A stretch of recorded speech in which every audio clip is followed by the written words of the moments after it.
तुकोबा म्हणतात सर्व सुख पाहिजे ना तुला, पण सर्व सुखाच्या प्राप्तीचं त्या ठिकाणी उपाय मी तुला सांगतो.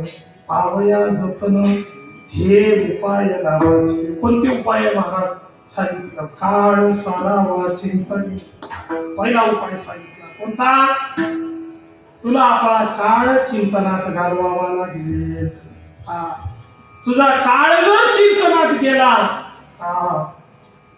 तुला त्या ठिकाणी घेण्यासाठी सुद्धा काळ येणार नाही. तो काळ सारल्या जाईल. दोन अर्थ निघतात.